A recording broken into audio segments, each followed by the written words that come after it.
I offer two merging risks, which net is cast over virtually everyone, including young women and millennial mothers and wives. I label these two risks as idealized reality and debilitating comparisons. I think the best way to describe these two risks is to offer some examples. Now, generally speaking, pictures that get posted on social media tend to portray life in the very best, often even in unrealistic ways. It's often filled with beautiful images of home decor, wonderful vacation spots, and elaborate food preparation.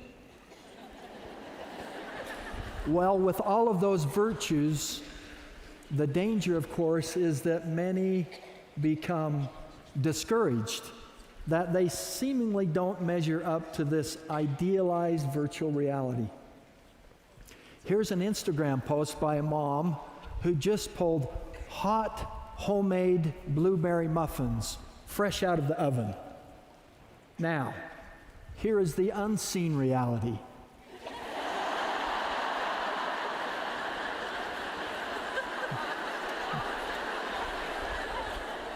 Which more often may be the more accurate picture of real life. Inspired by this pin of a pancake birthday cake, my niece recently posted her attempt at the same.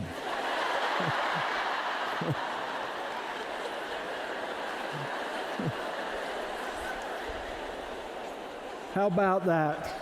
Shall we let her know we think that she nailed it?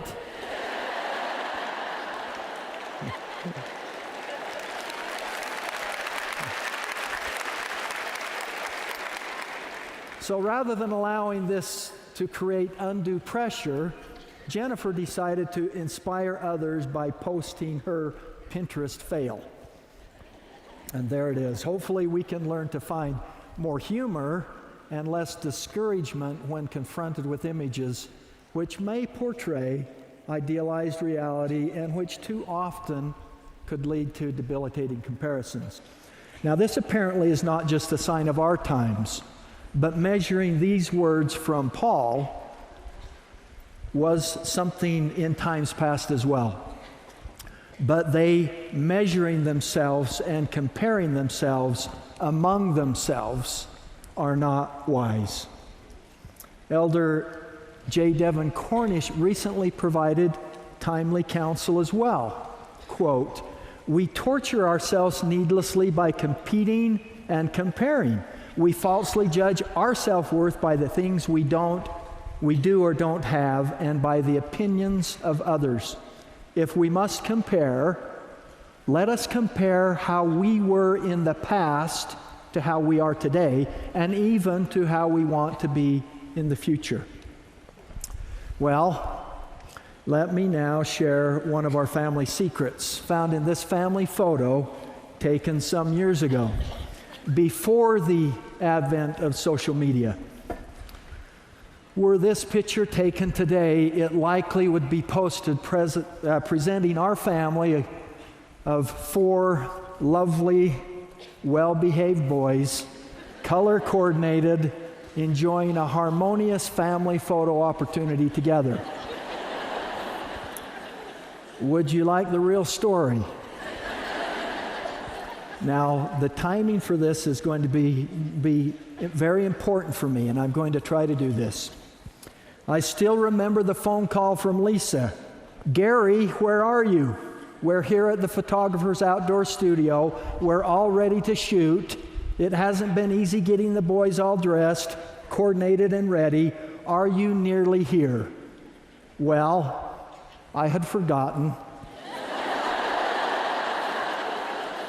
and hadn't left the office yet.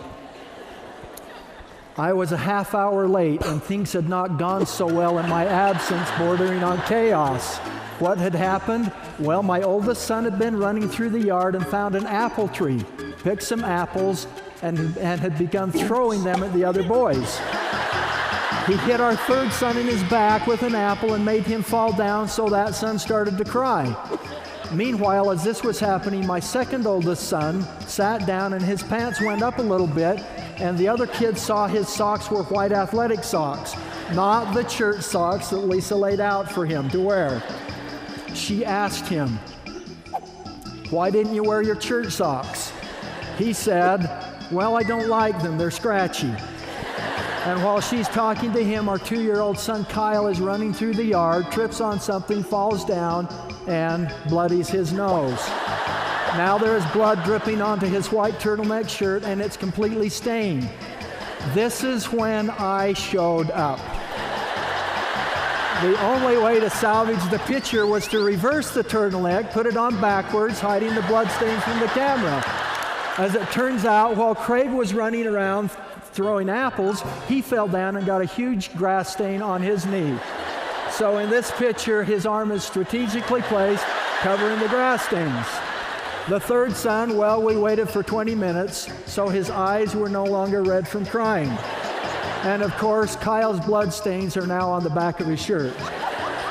Brian, well, he now has his hand strategically placed over the top of his white athletic socks so that everything matches.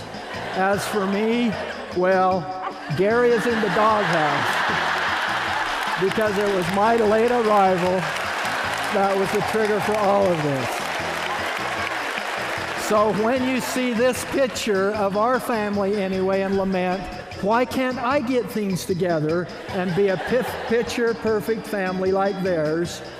You all know better.